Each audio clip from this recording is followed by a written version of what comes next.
We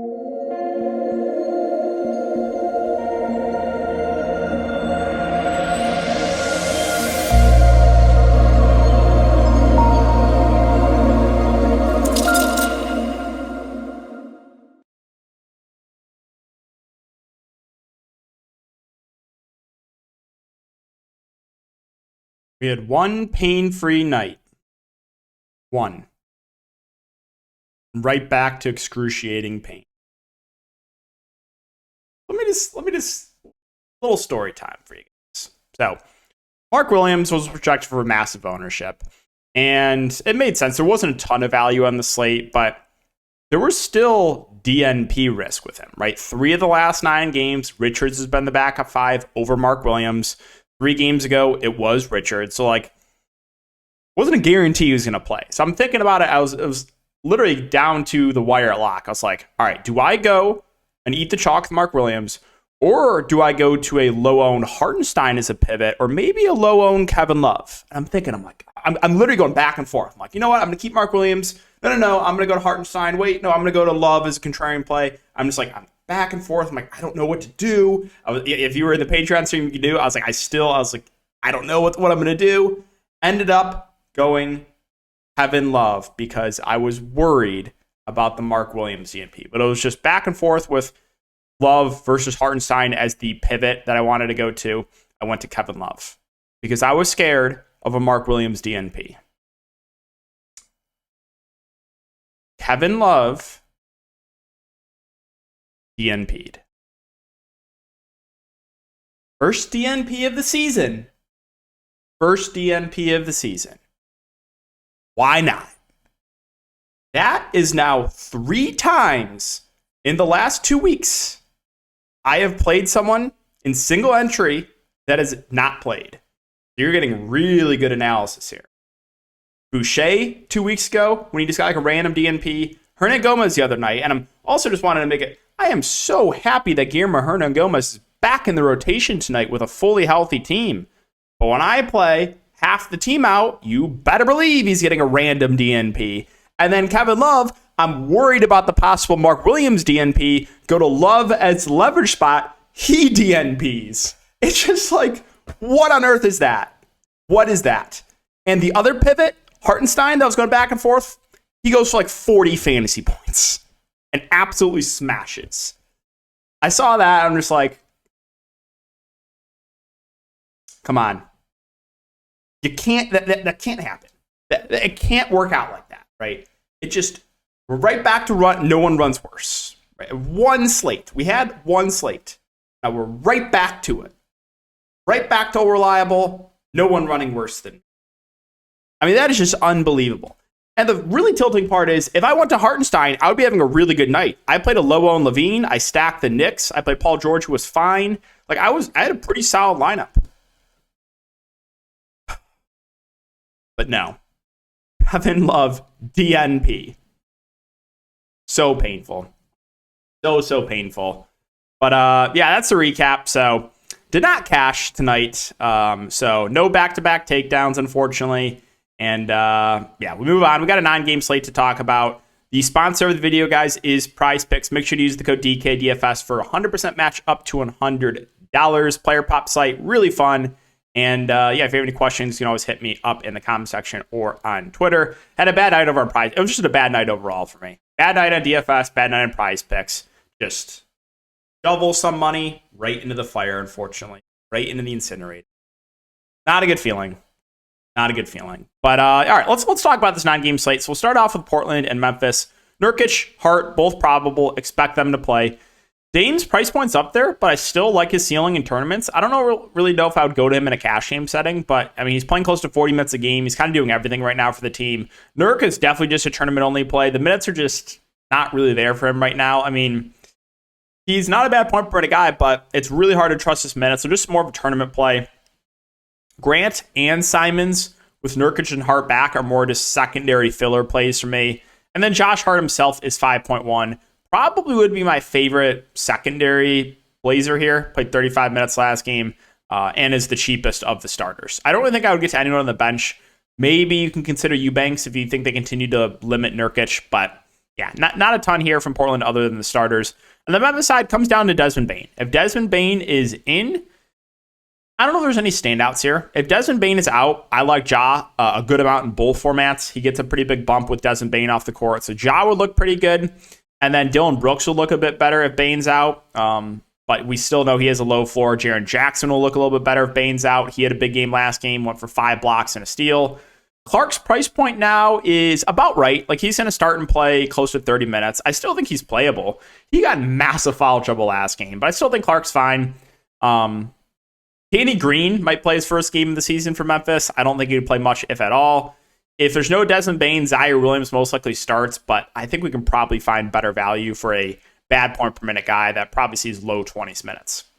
All right, Orlando and Philly. So this Magic team, they're kind of like the Pistons. Every once in a while, they'll just run a really tight rotation out of nowhere. Like, they were just running a super deep rotation, and then out of nowhere, you just see like 40 minutes for all the starters. Like, what is that?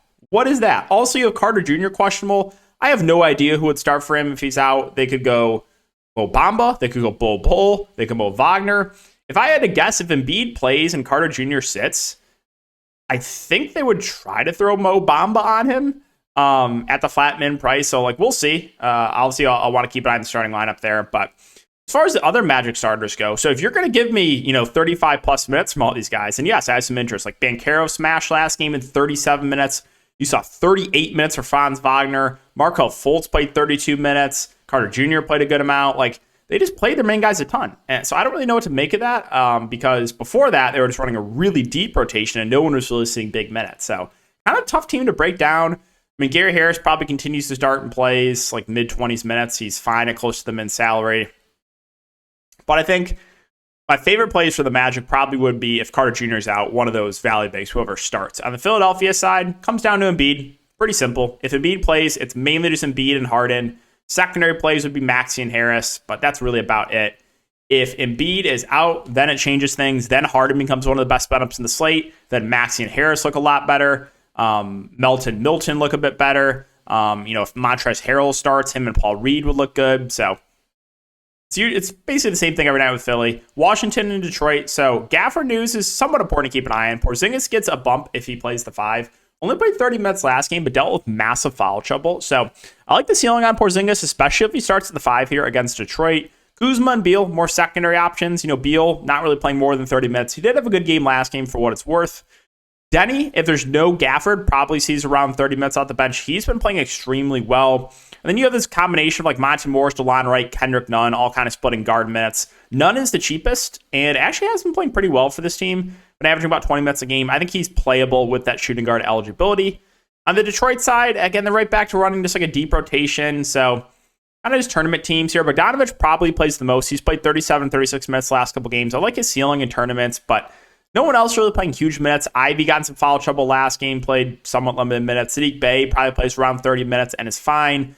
Duran, Stewart, they're splitting the 7 minutes. A little bit tough to prioritize either. Killian Hayes coming off the bench, still not playing massive minutes. Played a bit more last game because Ivy foul trouble. I think Burks, if he continues to start, probably would be my favorite option. He's been playing around 30 minutes a game in those starts. So, yeah, just kind of a lot of secondary plays here for Detroit. Brooklyn and Boston, another team outside of Kyrie, Claxton, I don't really know what's going on in this rotation right now. So no KD, no Ben Simmons, no TJ Warren. Yuta Watanabe is probable. But we'll talk about the secondary guys in a second here. Kyrie Irving, revenge spot here against Boston. There is some blowout risk, but this game stays competitive. Like the ceiling here on Kyrie. Nick Claxton been playing extremely well. Kind of had a floor game last game. He should play mid-30s minutes. Fine going there. But this is what I'm talking about. Like Royce O'Neal, 28 minutes. That's not great. Seth Curry, 22 minutes. And Joe Harris, 18 minutes. They played Patty Mills a ton, kind of out of nowhere. He played 26 minutes. They played Cam Thomas a good amount. He played 23 minutes. Edmund Sumner got rotation minutes. You saw Day'Ron Sharpe play some backup 5 minutes. So, I don't really know what's going on with the rotation right now. Outside of Kyrie and Claxton, I have a tough time feeling comfortable with any of these guys. So, if you want to target a secondary guy, go for it. But right now, kind of tough for me to feel good about that. On the Boston side, still no Marcus Smart. Robert Williams is questionable. Keep an eye on that. Tatum and Brown, once again, both feel priced about right, but they're definitely viable GPPs. Malcolm Brogdon has got a pretty big minutes bump with Marcus Smart off the court. He's been playing mid-30s minutes, 36, 35, 34, and then 34 in regulation, so 39 total. The price point's up. I still think he's at least playable, though, in the mid-range.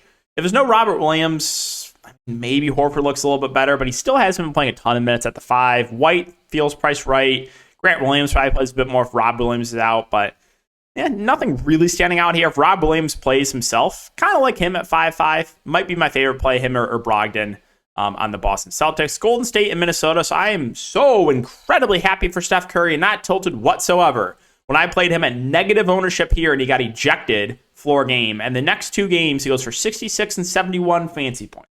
There's no tilt. I am just happy for Stephen Curry, okay? Not tilted at all. No. We don't tilt here. We do not tilt on this channel. We're happy that Steph Curry has had a couple bounce back games. Go Steph. So Steph, always a guy we can get to in tournaments. Reasonable price point. Play, Poole, both fine in tournaments as well. Green, Wiggins should play low 30s minutes. I think I give the edge to Draymond Green, who's been playing more at the 5. Wiggins been a little bit quiet of late, but that price did dip below 6K. Looney should play around 20 minutes off the bench. It's fine. Even Chenzo will see rotation minutes, probably mid-20s. It's like, okay. But yeah, there's nothing that really stands out in Golden State. On the Minnesota side, I think Gobert plays. He's been questionable the last 4 games, and he's been playing. Taurean Prince, I also think plays. He played last game. Didn't play a ton, though. Only played 13 minutes. So I do like Anthony Edwards, even at 9.8K. Solid matchup for him. He's just playing huge minutes right now with the shooting guard small forward eligibility.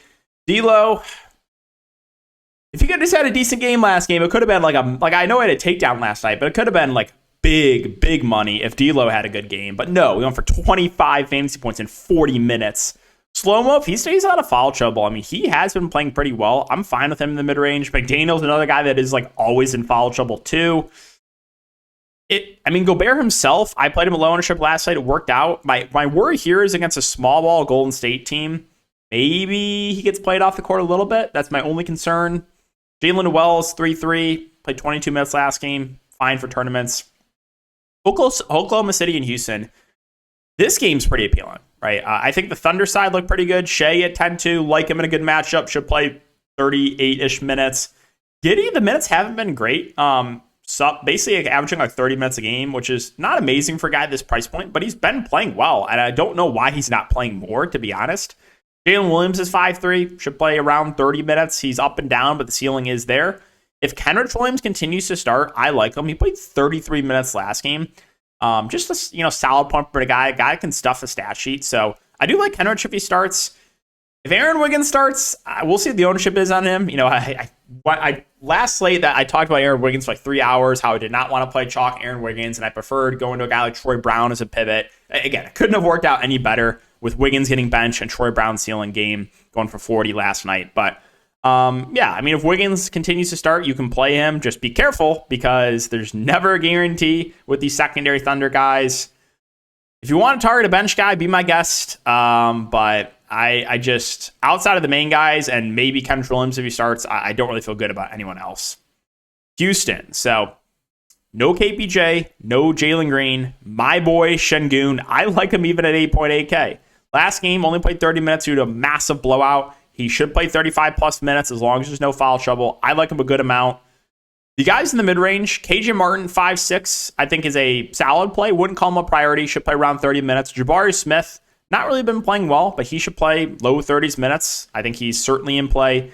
Tari Eason should shift to the bench, even though I think he should be playing more. Probably only sees like low 20s minutes in this game, which makes it a little bit tough to get to him.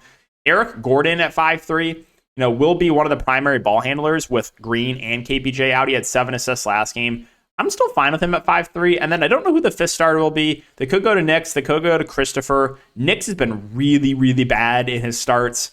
Christopher, a little bit of a better point per minute guy, but the minutes haven't been great on him. Jayshawn Tate probably just continues to play around 20 minutes on the bench. I'm just kind of indifferent on him. So I want to see who that fifth starter is for Houston. All right, 3 games left, Sacramento and the Spurs. Sabonis been pretty quiet of late. The price dipped below 10K. I think he's a solid tournament play, as is De'Aaron Fox at 8-2, who should see a lot of minutes. Herter, Murray, Barnes normally do see a ton of minutes. Herter kind of randomly got benched last game. Malik Monk played well off the bench. For me, finally got Malik Monk right. He's always in play for tournaments, but his minutes kind of come with, if Monk's playing really well, they'll extend him. If he struggles, they'll just limit him to like 15 minutes. But that's really it. Pretty easy team to talk about. On the Spurs side, I really dislike this team, but Keldon Johnson, 7-2. Like the matchup for him. He should play mid-30s minutes. Trey Jones at 5-6. That's a reasonable price point for a guy, for point guard that should play around 30 minutes. Pirtle just can't stay out of foul trouble. The minutes are up and down, but he's still a good point per minute guy. Still a guy that I have some interest in for tournaments. Jeremy Sohan played well, dealt with some foul trouble last game. I think he's a decent option there. Collins, if you think Pirtle continues to get in foul trouble, then you can play Zach Collins, who would benefit. Bates Diop been starting for Langford. If Langford continues to be out, you can utilize a 4.6K Bates Diop. Richardson was supposed to play last game, then got ruled out. But he'll come back and probably play, 20-ish minutes, low 20s minutes off the bench. Just makes him fine. Toronto and Utah, so no OG Anunoby. I think the guy that stands out the most probably is Precious Achiuwa. Been playing really well, should play low to mid-30s minutes. I think he's a good play in both formats. Siakam's been really quiet of late. I think he's an interesting tournament play, but he has not been playing well of late. Van Fleet has been playing a bit better. He's been averaging 40-plus fantasy points a game over the last 5. I think he looks like a decent point guard play. Scotty Barnes also been playing really well. He's got the small forward, power forward eligibility. I think he's a pretty good play in the mid-range. Gary Trent kind of comes down to whether or not he can hit his shots. If he can, and he has a ceiling. If he struggles, he can hurt you. And then my boy Boucher played a bit more last game, played 24 minutes. We know he's a good point per minute guy. Do like his ceiling. Utah, nothing really standing out for Utah. I think Markkanen's fine at 8-4. Should play mid-30s minutes, is the number one option. Clarkson and Conley both feel priced about right. They're playable. Kessler, minutes not as secure with Olynyk back, but still a guy that provides a ceiling. Malik Beasley minutes, kind of all over the place, playable in tournaments. Sexton, should see, around 20-ish minutes off the bench, but there's nothing that really stands out for me in Utah. And finally, Atlanta, Phoenix, tougher matchup here for Atlanta. And you got Trae Young back. A lot of these guys priced up from when Trae Young was out last game, so don't really know if there's anything that really stands out. I think Trae and Murray are fine for tournaments. I think Capella and Collins are fine filler plays. You should see 28 to 30 minutes for Capella. Collins, if he stays out of foul trouble, most likely sees mid-30s minutes. Bogdanovic should shift back to the bench. He feels a bit overpriced. Hunter had a really bad game last game, but he should play mid-30s minutes. That's Atlanta. And finally, the Phoenix Suns.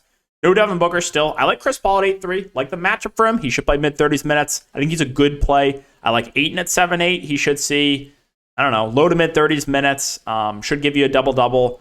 Mikal Bridges, the minutes are massive on him. Like he should play around 40 minutes. Production's kind of up and down, but does have the shooting guard small forward eligibility, which is nice. Cam Johnson had a really, really bad game last game. 1 of 9 shooting, but I think if he plays well, he most likely sees low 30s minutes, which makes him a decent option there. Torrey Craig's 4-1. He should see 25-ish minutes, just a fine filler play. Don't really know if I feel comfortable with anyone else off the bench, though, for the Suns. So that's going to wrap it up with the video, guys. Made this one early just because, my night was over with the love DNP.